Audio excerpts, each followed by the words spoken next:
چلیے اب ہم قرآن کا آغاز کرنے جا رہے ہیں انشاءاللہ. آپ کو پتا ہے کہ کیا چیز ہے قرآن؟ کتنی بھاری چیز ہے یہ. قرآن پاک میں اللہ تعالیٰ فرماتے ہیں لو انزلنا هذا القرآن على جبل لرأيته خاشعا متصدعا من خشية اللہ. اگر اس قرآن کو ہم کسی پہاڑ پر اتارتے، پہاڑ پہ رکھتے، تو تم دیکھتے کہ وہ دب گیا ہے، دب گیا ہے. خاشعا متصدعا پھٹ گیا ہے، ٹکڑے ٹکڑے ہو گیا ہے. من خشیت اللہ، اللہ کے خوف سے. یہ اللہ کا کلام ہے، کوئی معمولی چیز نہیں ہے. انہ لقول فصل وما هو بالہزل. یہ کوئی کھیل تماشے کی چیز نہیں ہے، یہ کوئی ہنسی مذاق کی چیز نہیں ہے، یہ تو فیصلہ کن بات ہے. اگر پہاڑ کا یہ عالم ہو تو انسان کا کیا ہونا چاہیے، اس کی کیفیت کیا ہونی چاہیے. اللہ کے کلام کا انسان کو ملنا کوئی معمولی بات نہیں ہے، کوئی معمولی واقعہ نہیں ہے، کوئی عام سی بات نہیں ہے. یہ اس کائنات کا سب سے حیرت انگیز تجربہ ہے، سب سے زیادہ حیرت انگیز واقعہ ہے کہ کائنات کا بنانے والا اپنا کلام بندوں کے لیے بھیجے. اور شاید اس بات کو وہ زیادہ بہتر طور پر سمجھ سکے جو اللہ کی عظمت کو پہچانتا ہو، جسے رب کی معرفت ہو کہ یہ بات ہے کس کی. یہ بتائیے کہ اگر کوئی نان مسلم آپ سے پوچھتا ہے کہ قرآن کیا چیز ہے تو کیا بتائیں گے آپ؟ کیا ہے یہ؟ کس طرح آپ اس کو انٹروڈیوس کرائیں گے؟ چلیے میں آپ کو یہ کہتی ہوں کہ اس کا تعارف کرائیے. میرے ہاتھ میں کیا چیز؟ مارکر ہے. آپ سب کو تو پتا ہے کہ مارکر کیا کرتا ہے. آپ کسی گاؤں میں جاتے ہیں، وہاں ایک بچہ آپ کو ملتا ہے، وہ آپ کے ہاتھ میں پوچھتا ہے یہ کیا آپ کے ہاتھ میں؟ تو آپ اسے کیا کہیں گے؟ مارکر ہے. وہ کیا سمجھے گا مارکر کیا ہے؟ کیپ ان مائنڈ کہ آپ بات کس سے کر رہے ہیں اور اس کا لیول کیا ہے. ٹھیک ہے نا؟ اس کے لیول پر آ کر آپ اس کو کیسے بتائیں گے. یعنی ایک چھوٹی سی بات میں آپ کو پوچھتی ہوں، کیا بینگ اے مسلم ہماری ذمہ داری ہے کہ ہم اپنی کتاب کا تعارف کسی کو بتانے کے قابل ہوں؟ ہے نا؟ یہ طریقہ آنا چاہیے نا. ایک بات تھوڑی سی ذرا ہم اب سب سوچیں کہ ہم کتنے دماغ سوچ رہے ہیں نا، اور مسئلے کا حل نہیں نکل رہا. اس سے کیا پتہ چلتا ہے کہ ہماری ایکٹیویٹی ریزلٹ اورینٹڈ نہیں ہے کوئی. آپ سب کو پہلی دفعہ قرآن ہی پڑھنے لگے، آپ ماشاءاللہ تقریباً سب کچھ نہ کچھ پہلے سے پڑھ کے آئے ہوئے ہیں، لیکن ہم اپنے معاشرے اور جہاں ہم رہ رہے ہیں اس کے جو چیلنجز ہیں یا اس کی جو ضروریات ہیں ان کو سامنے رکھ کے ہم چیز نہیں سیکھتے. ہم کوئی بھی علم لے لیتے ہیں، بس ٹھیک ہے وہ پڑھا رہے ہیں تو ہم یہ کورس کر لیں، وہ کر لیں، وہ لیکچر سن لیں، یہ سن لیں، اور بس. تو دیکھیے کہ سب سے پہلے تو میں یہ کہوں گی کہ یہ ایک بک ہے جو اللہ کا کلام ہے، اور اللہ تعالیٰ نے اپنے فرشتے جبریل علیہ السلام کے ذریعے محمد صلی اللہ علیہ وسلم پر نازل کیا. کس سینچری میں؟ 7th century. کیونکہ آپ صلی اللہ علیہ وسلم 40 کے ہوئے تھے تو 7th سینچری شروع ہو چکی تھی. آپ کو یہ پتا ہونا چاہیے، آپ کو you should talk like this کہ it was revealed in 7th century. کیوں ایسے بولیں گے آپ کہ 7th سینچری میں نازل ہوا تھا؟ کل بھی میں نے آپ کو بات کہی تھی کہ ہر چیز دلیل کے ساتھ اور ہر چیز کے پیچھے کوئی ریفرنس اور پروف کے ساتھ کچھ بات ہونی چاہیے. اور آپ پھر یہ بتائیں گے کہ یہ 23 ایئرز میں ریویل ہوا، اور کچھ حصہ اس کا مکہ میں اور کچھ مدینہ میں. And everybody knows now کہ where is Mecca and where is Medina. اور آپ دیکھیے کہ قرآن پاک میں ایک آیت ہے جو خود سیلف ایکسپلینیٹری ہے کہ what is Quran. What is قرآن؟ قرآن کے بارے میں سورۃ الشعراء کی ایک آیت ہے، وَإِنَّهُ لَتَنزِيلُ رَبِّ الْعَالَمِينَ نَزَلَ بِهِ الرُّوحُ الْأَمِينُ عَلَى قَلْبِكَ لِتَكُونَ مِنَ الْمُنذِرِينَ بِلِسَانٍ عَرَبِيٍّ مُبِينٍ وَإِنَّهُ لَفِي زُبُرِ الْأَوَّلِينَ. کمپلیٹ انٹروڈکشن ہے. سورۃ الشعراء آیت نمبر 192 سے 196. ترجمہ بتاتی ہوں آپ کو. بے شک یہ خداوند عالم کا اتارا ہوا کلام ہے، اس کو امانت دار فرشتہ لے کر اترا ہے تمہارے دل پر، یعنی محمد صلی اللہ علیہ وسلم کے دل پر، تاکہ تم ڈرانے والوں میں سے بنو. صاف عربی زبان میں ہے اور اس کا ذکر پہلے لوگوں کی کتابوں میں بھی ہے. ٹھیک ہے، تو یہ ایک بہترین تعارف ہے. اس میں 3-4 باتیں ہیں، آپ لکھ سکتے ہیں. اس آیت کو خود گھر جا کر نکالیے قرآن پاک میں سے، نکال کر اس کو آپ سیدھی لائن میں نہیں لکھیں گے، اوپر سے نیچے لکھیں گے. کیسے؟ وَإِنَّهُ لَتَنزِيلُ رَبِّ الْعَالَمِينَ. ایک بات. نمبر 2 نزل بہ الروح الامین.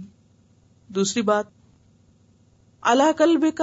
تیسری بات لتکون من المنذرین. چوتھی بات کر سکتے ہیں لتکون من المنذرین. پرپس کیا ہے؟ تاکہ لوگوں کو خبردار کیا جائے، وارن کیا جائے، آخری دن کے بارے میں بتایا جائے.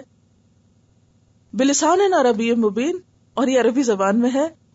وَإِنَّهُ لَفِي زُبُرِ الْأَوَّلِينَ. اور اس کا ذکر یا اس میں جو انفارمیشن ہے یہ صرف اسی میں نہیں، اس کی ریلیٹڈ انفارمیشن پہلی کتابوں میں بھی موجود ہے. اس کا ذکر بھی پہلی کتابوں میں ہے اور اس سے ملتی جلتی چیزیں بھی بائبل میں، تورات میں، سب جگہوں میں موجود ہے. بہت سی چیزیں اس میں ریزامبل بھی کرتی ہیں. قرآن ہے نا معجزہ. جو بات ہم اتنی دیر لگا کے حل نہیں کر سکے اور ہم نتیجے پہ نہیں پہنچے، قرآن نے کچھ آیتوں میں سب کچھ آپ کو بتا دیا. اب ضروری ہے کہ قرآن آپ اس طرح پڑھیں کہ اس کو استعمال بھی کر سکے انشاءاللہ تعالی. تو آپ اس سیکوینس سے چلے تو بہت اچھا ہے. جو قرآن کا اگر یاد نہ بھی ہو تو اس کی چند باتیں آپ کو یاد ہوں. کس کی طرف سے ہے، کس کے ذریعے سے ہے، کس پر ہے، what is the purpose, what's the language, اور پھر اس کی ریزمبلنس اور کس سے ہے، یعنی واٹ از اٹ لائک. دیکھیں نا، مثلا ابھی میں نے آپ سے کہا تھا کہ آپ اس مارکر کو انٹروڈیوس کرائیں، تو اب آپ یہ کہیں گے کہ بھئی کس نے بنایا ہے، کس کام کے لیے بنایا ہے. جب بھی آپ خریدنے لگتے ہیں تو کیا دیکھتے ہیں؟ پرماننٹ ہے یا کس کام کے لیے، کہاں کا بنا ہوا ہے، کتنا چلے گا. یہ ساری چیزیں ہم دیکھتے ہیں نا کسی بھی چیز کو انٹروڈیوس کرنے کے لیے. اب جب آپ یہ کہیں گے نا وَإِنَّهُ لَفِي زُبُرِ الْأَوَّلِينَ، یعنی جیسے توراہ ہے، انجیل ہے، تو وہ کہیں گے پھر قرآن کی کیا ضرورت ہے. اب آپ کیا بات کریں گے؟ یعنی گفتگو بڑھے گی نا آگے. آپ نے تو دعوے کر دیے اتنے کہ جبریل لائے اور یہ محمد صلی اللہ علیہ وسلم پہ اتری اور یہ ساری باتیں بلسان عربی مبین والی. تو پھر اگلی بات یہ ہو سکتی ہے کہ واٹس دا پروف. آپ نے دعویٰ کیا، آپ پروف لائیے. اب کیا پروف لائیں گے؟ پچھلی کتابیں بھی اللہ کی طرف سے تھیں، ہم ان کو بھی مانتے ہیں، لیکن ان میں چینجز آ گئے اور یہ ان کو بھی پتا ہے، وہ جانتے ہیں اس بات کو. اب آپ دیکھیے کہ یہ جو لفظ ہے نا منذرین، اس سے مطلب یہ ہے کہ صرف آپ صلی اللہ علیہ وسلم پر کتاب نہیں آئی بلکہ اس کے علاوہ بھی پیغمبر آئے ہیں. قرآن پاک میں ایک ادب بتایا گیا کہ جب آپ بات کریں اہل کتاب سے خاص طور پر، تو آپ کس طرح بات کریں؟ تعالوا الی کلمۃ سواء بیننا و بینکم. آؤ ایک بات کی طرف جو ہمارے تمہارے درمیان برابر ہے، یعنی کامن گراؤنڈز پہ بات کریں. ہمیشہ اہل کتاب سے ہمیشہ کامن گراؤنڈز پہ بات کریں. کامن گراؤنڈز کیا ہیں؟ ہمارے اور تمہارے درمیان کیا سوا ہے اور فرق کہاں آ گیا. ٹھیک ہے. اچھا، پھر اس کے بعد آپ دیکھیے کہ اب آپ کو جو پروف دینا ہے وہ نمبر 1 یہ ہے کہ 1400 سال سے اس میں کوئی تبدیلی نہیں ہوئی، اور یہ بات بھی پروفڈ ہے، فیکٹ ہے یہ. اور اس میں آگے آپ کو دلیل بھی دیں گے کہ کس طرح جرمنی کا ایک انسٹیٹیوٹ جس میں ہزاروں کی تعداد میں قرآن پاک کو جمع کر کے باہم کمپیئر کیا گیا، کولیٹ کیا گیا، اور کوئی بھی فرق انہیں نظر نہیں آیا سوائے مس پرنٹ حروف کے یا کچھ زبر زیر کے، ادروائز سب ایک ہی جیسا تھا. دوسرا پروف کہ 1500 سال پہلے جب یہ قرآن نازل ہوا تھا تو اس وقت کوئی نہیں جانتا تھا فزکس کو، کیمسٹری کو، بایولوجی کو، جیولوجی کو، ایسٹرولوجی کو، کچھ نہیں کسی کو آتا تھا ان چیزوں میں سے. لیکن جو فیکٹس اس وقت بتائے گئے وہ آج 20ویں صدی میں سائنس نے پروف کیے اور وہ قرآن میں آلریڈی موجود ہیں. تو پھر آپ تھوڑے سے فیکٹس یاد بھی کر سکتے ہیں. یہ ڈیٹیلز ہے، پھر یہ آپ کی اپنی ضرورت پر ہے، جو ہر ایک کی ضرورت نہیں ہے ٹپس پر یاد کرنے کی. اور اس میں خاص طور پر اگر کوئی مزید انٹرسٹ شو کرے تو موریس بکائی کی جو کتاب ہے قرآن، بائبل اینڈ سائنس، ان کا سوال بڑا ریلیونٹ ہے کہ جب یہ نان مسلمز کو کہتے ہیں کہ ہماری کتاب تبدیل نہیں ہوئی تو وہ کہتے ہیں کہ کوئی پروف لائیں اور کیسے آپ ثابت کریں گے. تو اس کا سب سے بڑا پروف یہی ہے کہ جس زبان میں یہ کتاب اتری ہے وہ زبان بھی محفوظ ہے اسی طرح اور اس میں کوئی تبدیلی نہیں ہوئی. آج بھی 1400 سال پہلے کی زبان سمجھی جاتی ہے. اس کے برعکس انگلش، فرینچ، کوئی زبان ایسی نہیں کہ جو 300-400 سال پہلے بھی اگر آپ اس کو دیکھیں تو وہ اور آج کی زبان ملتی جلتی. اتنی کوششیں کی گئی کہ زبان میں تبدیلیاں کریں، ڈائلیکٹس کو اتنا فروغ دیا گیا لیکن کوئی بات نہیں بنی. اور اصل عربی، فصحی عربی جس کو کہتے ہیں اسٹینڈرڈ لینگویج، وہ وہی ہے جو 1400 سال پہلے ہے. تو جب زبان محفوظ ہے تو اس کے اندر جو کتاب ہے وہ بھی محفوظ ہے. یہ سب سے بڑی دلیل ہے. خیر، آج کی ہماری ٹاک کا یہ موضوع تو نہیں، لیکن چونکہ آپ کو جو پڑھنا ہے اسے استعمال کرنا ہے تو آپ ایسے ریفرنسز کو اپنے پاس، یعنی کم از کم اللہ تعالیٰ کے بارے میں کیسے بتائیں، توحید کی بات کس طرح کریں، انشاءاللہ کسی اور موقع پہ ہم ڈسکس کریں گے. قرآن کو کس طرح انٹروڈیوس کرنا ہے، پروفٹ کو کس طرح انٹروڈیوس کرنا ہے، ان سب چیزوں کے بارے میں آپ کے ٹپس پر، انگلیوں کے اوپر آپ کو باتیں یاد ہونی چاہیے، یا آپ کی ایک نوٹ بک ہو جس میں آپ یہ دلائل جو ہیں ریڈی ریفرنس کے طور پر رکھیں تاکہ کسی بھی وقت اس سے آپ استفادہ کر سکیں. کیونکہ اگر آپ ایسا نہیں کریں گے تو کتنا سنہرا موقع چلا جائے گا ایک پیغام پہنچانے کا. اور پھر یہ واحد کتاب ہے کہ جس کو پورے کا پورا حفظ کیا جاتا ہے، اور لاکھوں میں نہیں کروڑوں میں ایسے لوگ اس وقت بھی دنیا میں موجود ہیں جو اول سے آخر تک اس کو زبانی یاد کرتے ہیں، جو کہ اس کتاب کے علاوہ کہیں اور آپ کو نہیں ملے گا. اور اب اس کے بعد کچھ باتیں میں آپ سے ذکر کروں گی کہ جمع کیسے ہوا تھا قرآن پاک اور کیسے اب تک پہنچا. کیا یہ اسی طرح بک کی شکل میں اوپر سے آیا تھا جیسے موسیٰ علیہ السلام پر نازل ہوئی تھی تورات تختیوں کی شکل میں، یا پھر کیا ہوا اور محفوظ کس طرح ہوئی؟ آپ صلی اللہ علیہ وسلم کے پاس ہر وقت کاتب موجود ہوتے تھے، رائٹرز. مکہ میں 17 لوگ لکھنا جانتے تھے صرف، اور اس میں سے تقریباً 12 لوگ جو تھے وہ آپ کے حکم کے منتظر ہوتے تھے. فوراً آپ کو کوئی بھی چیز اترتی تھی، آپ ان کو جس وقت بلاتے، دن کو بلاتے یا رات کو بلاتے، وہ فوراً حاضر ہوتے اور وہ لکھ لیتے تھے. حتیٰ کہ ہجرت کے سفر میں، ہجرت کا سفر آپ کو معلوم ہے نا کہ کتنا کٹھن سفر تھا، اس میں بھی کاتب آپ کے ساتھ تھے. کون سے کاتب آپ کے ساتھ تھے؟ حضرت ابو بکر صدیق رضی اللہ تعالیٰ عنہ. وہ ہجرت کے سفر میں بھی اپنے سامان کے ساتھ موجود تھے کہ اگر کہیں کچھ وحی نازل ہوئی، کچھ بھی لکھنا پڑا تو ساتھ ہی لکھ لیں گے. یعنی اس کی حفاظت کا جو اہتمام اللہ تعالیٰ نے کیا وہ ایک تو تحریر کے ذریعے یا کتابت کے ذریعے ہوا، دوسرا اہتمام کہ فوراً یاد کر لیتے تھے، زبانی یاد کرتے تھے. جتنا اترتا، مرد کیا اور عورتیں کیا اور بچے کیا، اس کو حفظ کرتے تھے. اور عربوں کا حافظہ بہت مثالی تھا. وہ لمبے لمبے قصائد، نسب نامے، قصیدے اور بہت سی اور چیزیں اس طرح کی یاد کرتے تھے. آج بھی آپ دیکھیں کہ دس از اے فیکٹ کہ جن علاقوں میں زیادہ اسکول، کتابیں، پڑھے لکھے لوگ نہیں ہوتے تو عام طور پر کیا ہوتا ہے، وہاں لوگوں کے حافظے زیادہ بہتر ہوتے. اور جب ہمیں پتہ نہیں چیز لکھی کتاب موجود ہے تو ہم اتنے ریلیکس ہو جاتے، ہم کہتے پڑھ ہی لیں گے نا دوبارہ، اپنے ذہن پہ زور ڈالنے کی کیا ضرورت ہے. ذہن کا عجیب حال ہے، اس کو جتنا استعمال کریں گے وہ اتنا چمکے گا، اور جتنا آپ ریلیکس ہو جائیں گے، اس کو چھوڑ دیں گے، وہ اتنا ہی بھولنا شروع کر دے گا. اچھا، اب مجھے اس ایک سوال کا اور جواب دے دیجئے. اصل میں قرآن شروع کرنے سے پہلے تھوڑا سا قرآن کو پہچان بھی تو لیتے ہیں کہ یہ جو ہم پڑھنے جا رہی ہے کیا چیز، تاکہ ہمارے اپنے بھی ڈاؤٹس پوری طرح کلیئر ہو جائیں. اچھا یہ بتائیے کہ قرآن پاک کی جو ترتیب ہے، مثلاً پہلے سورۃ فاتحہ لکھی جائے، پھر البقرہ، پھر آل عمران، پھر یہ کس نے کہی تھی کہ ایسے لکھا جائے؟ اب دیکھیے کہ سورۃ الفاتحہ 5ویں نمبر پہ اتری ہے، یعنی نزولی ترتیب میں 5ویں نمبر پر ہے، اور ویسے یہ نمبر 1 پر ہے. تو یہ کس نے ڈیسائیڈ کیا کہ سورۃ فاتحہ کو نمبر 1 پہ رکھنا ہے؟ اس بارے میں ایک بات یاد رکھیے کہ صرف کتاب نہیں اتری، اس کی ترتیب بھی اتری ہے. تو یہ جو قرآن کی ترتیب ہے یہ اللہ کی طرف سے ہے، جبریل امین کے ذریعے آپ صلی اللہ علیہ وسلم کو دی گئی. قرآن پاک 632 کو مکمل ہوا تھا. تو 632 میں قرآن پاک کی تکمیل ہوئی اور اس کے ساتھ اس کی ترتیب بھی مکمل ہوئی. اس کے بعد آپ صلی اللہ علیہ وسلم کی تھوڑی عرصے کے بعد وفات ہو گئی. آپ دنیا سے تشریف لے گئے. میرا سوال آپ سے یہ ہے کہ کیا جب آپ دنیا سے تشریف لے گئے تھے تو قرآن پاک ایک جلد میں تھا؟ نہیں تھا. ایک جلد میں نہیں تھا. جلد میں کس نے رکھا؟ حضرت ابو بکر رضی اللہ تعالیٰ عنہ نے.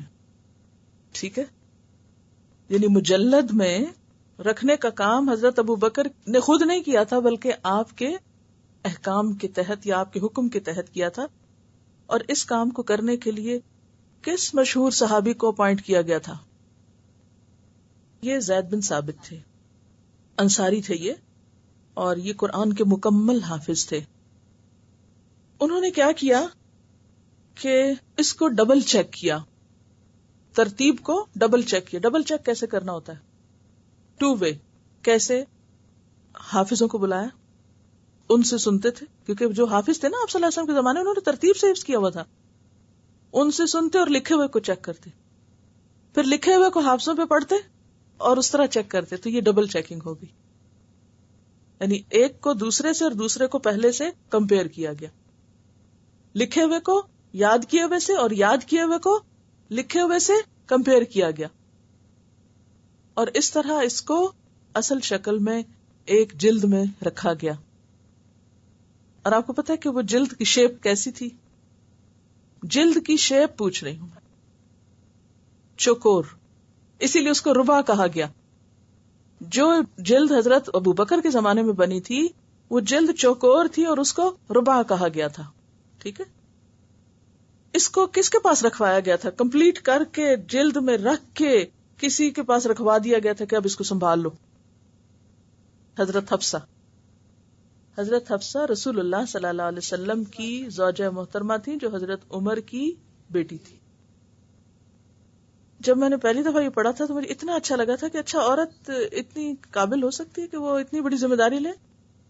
اور یہ کتنی بڑی سعادت کی بات ہے نا. آپ کی اتنی ازواج میں سے حضرت حفصہ کے حصے میں یہ چیز آئی کہ ان کی حفاظت میں دیا گیا کہ آپ اس کو رکھیں، اپنے پاس سنبھال لیں. اب یہ اوریجنل کاپی ہے. ایک خاتون کو بھی شریک کیا گیا ہے. یہ جو کہتے ہیں نا عورت کو تو کوئی مقام ہی نہیں اسلام میں دیا گیا، تو ایسی باتیں بھی یاد رکھا کریں. اچھا، اب یہ ان کے پاس رہا، حضرت عمر کے دور میں بھی رہا، حتیٰ کہ حضرت عثمان کا دور آ گیا. حضرت عثمان نے کیا کیا تھا؟ ان کا کیا کام تھا؟ حضرت عثمان نے اس کی آفیشیل کاپیز جو تھی وہ بڑے بڑے شہروں میں بھجوائی تھی. ٹھیک ہے، اوریجنل کو لے کے اس کی ہو بہو کاپیز بنوا کے بڑے بڑے شہروں میں آپ نے ارسال کر دی تھی. کس لیے؟ ایک اس پر جمع کرنے کے لیے. اسی لیے ان کو کیا کہا جاتا ہے؟ جامع قرآن. نا کہ انہوں نے جمع و تدوین جو ان کے طرف ایٹریبیوٹ کی جاتی ہے نا حضرت عثمان کی طرف، وہ اسی وجہ سے کہ لوگوں کو ایک چیز پر جمع کیا تھا اور مختلف جگہوں پر جامع مسجدیں جو تھی وہاں پر کاپیز رکھوائی گئی تھی اور اس کے مطابق باقی لوگوں کو فالو کرنے کے لیے کہا گیا. اچھا یہ بتائیے کہ شروع میں زبر زیر نہیں تھی، بہت سمپل سی تحریر تھی.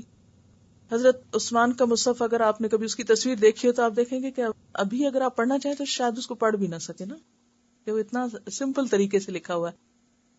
تو کس نے پھر زبر زیر اس پر لگوائی تھی؟ حجاج بن یوسف نے لگوائی تھی. اس کے بعد آپ دیکھیے کہ اگلا جو سٹیپ تھا وہ خطاطی کو خوبصورت بنایا گیا، یعنی لکھنے کا جو انداز تھا اسے امپروو کیا گیا. کسی مشہور خطاط کا نام آپ بتائیں گے کہ جس نے عربی کیلیگرافی کو بہت زیادہ پریکٹس کے بعد ایک خاص شیپ دی جس کو خط کوفی کہا جاتا ہے؟ ابن مقلہ کا نام سنا کسی نے؟ ابن مقلہ، میم قاف لام ہے. ابن مقلہ نے کیلیگرافی کو بہت امپروو کیا تھا اور پھر خوبصورت وہاں سے قرآن پاک لکھنے کا آغاز ہوا.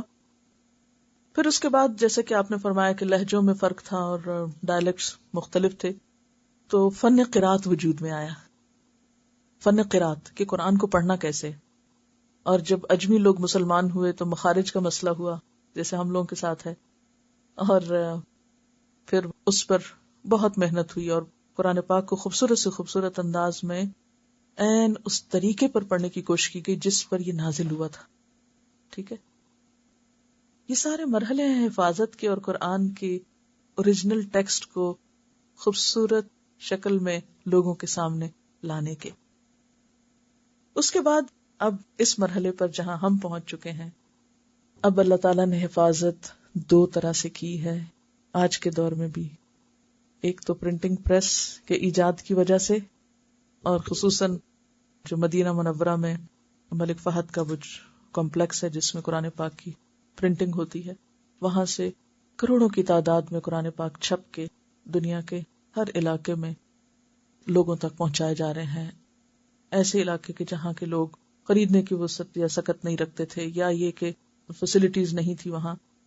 پھر مختلف زبانوں میں اس کے تراجم وغیرہ بھی ساتھ ہو رہے ہیں. یعنی پرنٹنگ پریس سے پہلے کس کس پہلو سے حفاظت ہوئی؟ اس کی ریڈنگ کی حفاظت ہوئی کہ جس لہجے پر آپ نے پڑھا اسی پر پڑھا جائے، جیسا آپ نے لکھوایا وہ ٹیکسٹ محفوظ رہے. اس میں حسن تو پیدا کیا گیا لکھنے کے اعتبار سے، لیکن تبدیلی کوئی نہیں ہوئی.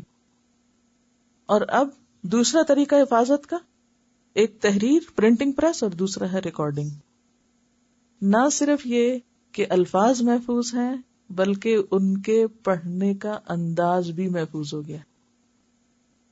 ایک زمانہ تھا کہ جو بھی آپ کے محلے میں امی جی ہوں، پڑھانے والی ہوں، وہ جیسا پڑھا دیں صرف وہ اویلیبل تھی. تھا نا؟ اگر آپ لوگ اپنے بچپن کو دیکھیں تو آپ میں سے بہت سے لوگوں کے پاس سوائے اس امی جی کے پڑھانے کا کوئی دوسرا ذریعہ نہیں تھا. ایسے ہی تھا نا؟ اور آپ انہی کے رحم و کرم پر تھے. وہ جس لہجے میں پڑھا دیں آپ کو، وہ چاہے اصل لہجے کے مطابق ہے یا نہیں، آپ نے بس وہی پڑھ لیا. لیکن ریسنٹلی پچھلے چند سالوں میں جب سے ٹیکنالوجی نے اور زیادہ ترقی کی ہے، دنیا بھر میں بہترین قاریوں کی جو بالکل درست پڑھتے ہیں، ان کی کیسٹس، سی ڈیز، اور پھر اب تو آپ دیکھیں کہ انٹرنیٹ کے اوپر ایک لفظ بھی آپ کو تلاش کرنا اور ایک لائن بھی آپ کو ڈھونڈنی ہے تو اصل شکل میں آپ لمحوں کے اندر اس کو فائنڈ آؤٹ کر سکتے ہیں. اللہ تعالیٰ نے دنیا میں بھی ایسے اسباب پیدا کیے کہ جن کے ذریعے کتاب اصل شکل میں نہ صرف یہ کہ تحریر بلکہ آواز اور لہجے کی حفاظت کے ساتھ ہم سب تک پہنچ چکی. اب آپ کے اوپر ہے آپ کیا کرتے ہیں، آپ اپنا حصہ کتنا ڈالتے ہیں اس میں. ہر ایک نے اپنا حصہ ڈالا نا. جبریل نے حصہ ڈالا، رسول اللہ صلی اللہ علیہ وسلم نے آگے پہنچایا، صحابہ کرام نے لکھا، ابو بکر رضی اللہ تعالی عنہ نے اپنے حصے کا کام کیا، زید بن ثابت نے ڈبل چیکنگ سے اس کو محفوظ کیا، حضرت عثمان رضی اللہ تعالی عنہ نے اس کو لوگوں تک پہنچایا، پھیلایا، حجاج بن یوسف نے زبر زیر لگوائی، ابن مقلہ نے اس کو خوبصورت انداز میں لکھنے کا طریقہ ایجاد کیا، اور اس کے بعد فن قرات ایجاد ہوا، اور اس کے بعد پھر پرنٹنگ پریس آ گیا. قرآن کی پرنٹنگ ان گنت کاپیز بننے لگی. اور اب تو خاص طور پر جو یہ مدینہ منورہ میں مجمع ملک فہد ہے، اس میں دنیا بھر کے ٹاپ کے اسکالرز، ٹاپ کے قاری، ہر ایک آیت، کیا میں سمجھتی ہوں کہ اس تک کی اب ترتیب رکھی گئی کہ ہر صفحہ جو ہے وہ آیت پر ہی ختم ہو اور نئی آیت سے شروع ہو.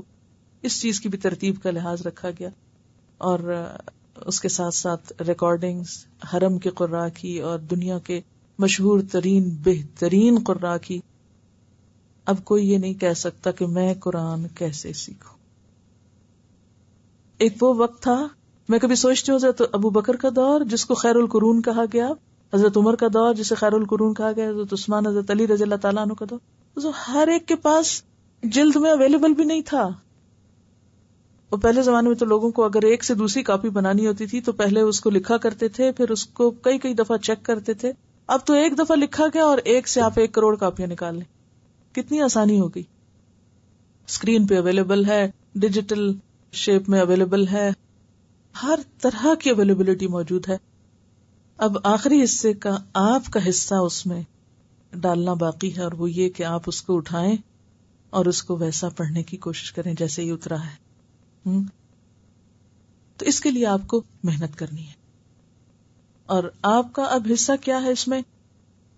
کہ نمبر 1 آپ اس طرح پڑھیں گے اس کو کہ کوئی بھی آیت آپ کے سامنے آئے تو آپ اس کو سمجھ جائیں کہ ہاں اس کا مطلب یہ ہے کہ یہ آیت یہ کہتی ہے، کیونکہ اللہ کی کلام ہے نا، اللہ کی بات ہے. ٹھیک ہے بہت لمبی چوڑی تفسیریں اور بہت لمبی چوڑی وضاحتیں نہ بھی ہوں، لیکن آیت دیکھتے ہی آپ فوراً اس کو اس طرح پہچان جائیں جیسے آپ اپنی کسی بھی پیاری چیز کو پہچان جاتے ہیں. قرآن سے اگر ہمیں محبت ہے تو پھر اس کی بھی ہمیں ایسی ہی پہچان ہونی چاہیے، اور یہ کچھ مشکل نہیں، کوشش شرط ہے، جہاد بن نفس کرنا پڑے گا.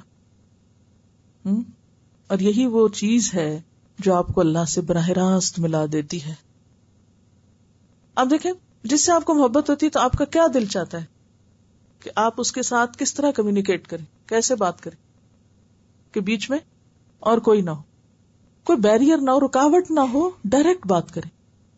تو اسی طرح اللہ تعالیٰ سے محبت کا تقاضا کیا ہے کہ کیسے بات کریں اللہ سے، ہر چیز بیچ میں سے ہٹ جائے، ڈائریکٹ. چلیے آج ہم سورۃ الفاتحہ انشاءاللہ پڑھیں گے. طریقہ کار کچھ اس طرح ہوگا کہ سب سے پہلے لفظی ترجمہ، پھر لفظوں کا انالیسز، اور پھر اس کے بعد اس کی تفسیر، اور پھر انشاءاللہ تفسیر سے متعلق عمل کی بات، وہ چیز جو ہم دوسروں سے شیئر کر سکیں. قرآن پاک عربی زبان میں نازل ہوا. اردو بولنے اور پڑھنے والے اس لحاظ سے خوش قسمت ہیں کہ اردو میں بہت سے ایسے الفاظ پائے جاتے ہیں جو عربی ہی سے نکلے ہوئے ہیں. پروفیسر عبد الجبار شاکر لکھتے ہیں کہ قرآن مجید کے 65 یعنی 65% الفاظ ہم اپنی روزمرہ اردو زبان میں استعمال کرتے ہیں، یعنی more than 50%. آدھے سے زیادہ قرآن پاک میں الفاظ وہ ہیں جو ہمیں پہلے سے ہی پتا ہے کیونکہ ہم ان کو اردو میں استعمال کرتے ہیں. 65%. 20% وہ الفاظ ہیں جو قرآن مجید میں بہت تکرار سے استعمال ہوئے، یعنی ریپیٹیشن ہے بہت ان کی، ہیں عربی کے، لیکن قرآن پاک کے 20% الفاظ ایسے ہیں کہ جن کے اندر بہت ریپیٹیشن ہے، بار بار استعمال ہوئے. تو گویا اگر آپ ایک دفعہ جان لیں ان کا معنی تو آپ کو ہر دفعہ جاننے کی ضرورت نہیں، آپ اس کو اپنے پچھلے یاد کیے ہوئے کو ذہن میں رکھ کے جان سکتے ہیں. صرف 15% یعنی 15% ایسے ورڈز رہ جاتے ہیں جن پر غور و فکر اور تدبر کی ضرورت ہے. اور اگر آپ غور کریں تو پھر آپ کا کام کتنا ہے، یعنی قرآن کے کتنے % پر آپ کو محنت کرنا ہے؟ 15%. اس لیے ہم دیکھتے ہیں کہ اردو سمجھنے والے یا بولنے والے لوگ جو ہیں ان کے لیے قرآن کو ڈائریکٹ سمجھنا کچھ مشکل نہیں، اور ویسے بھی مشکل نہیں. کیوں؟ اس لیے کہ وَلَقَدْ يَسَّرْنَا الْقُرْآنَ لِلذِّكْرِ فَهَلْ مِن مُدَّكِرٍ، کہ ہم نے قرآن کو نصیحت کے لیے آسان بنا دیا، تو ہے کوئی جو نصیحت حاصل کرے؟ یعنی کوئی بھی شخص جو اس پر تھوڑی سی محنت کرے گا وہ بہت بڑا خزانہ پالے گا.